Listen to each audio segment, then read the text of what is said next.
Beautiful listeners, we shall be looking at QUOWETRY number 27, titled, "It Takes Passion to Break the Unreceptive Mind," clarified by the story Kokuve Nasaki shook the traditional attire properly and ironed it neatly. He would wear no coat as agreed. They numbered 18 who had agreed to wear traditional clothes to church that Sunday. The white missionaries would have to accept the traditional wear also could come into the presence of the Lord. Some members of the church had already been suspended by the missionaries for wearing traditional clothing to church instead of the conventional coats.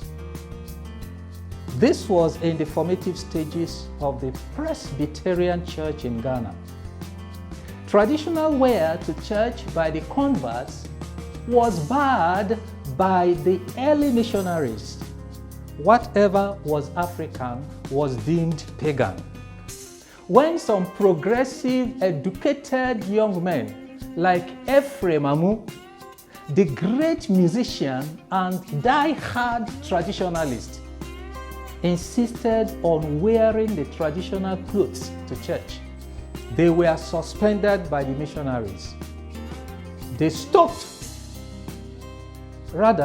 stoked the fire of passion for the traditional wear.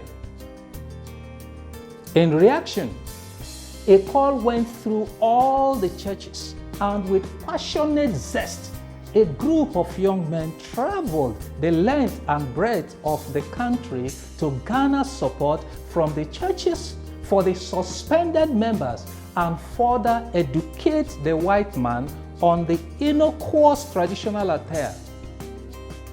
It could be worn to church, it must be worn to church. There was nothing in the Bible against wearing traditional attire to church. From now on, all young men should wear traditional attire to church. Let them suspend everybody. The clarion call stimulated lots of the youth. Soon, wearing of the traditional attire had become not only the fashion, but the passion. Since the missionaries could not suspend everybody, those suspended were called back.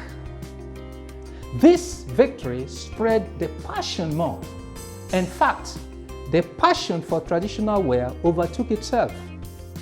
Soon, it has lost its traditional name and was rather known as church cloth, thanks to the passion with which the youth approached this battle.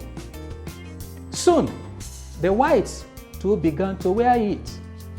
As Kokuve donned the attire proudly, he wondered whether it was the Holy Spirit who used the missionaries in everything they did and said.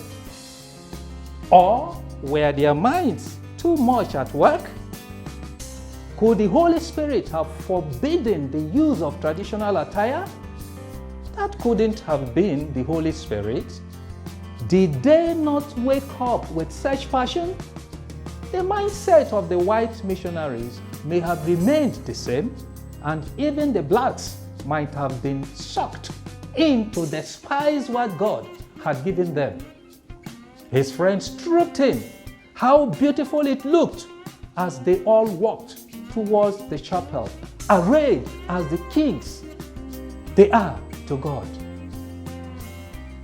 Flowing from the story just told, your passion can break the bounds of your unreceptive mind. Mind you, thank you, and God bless.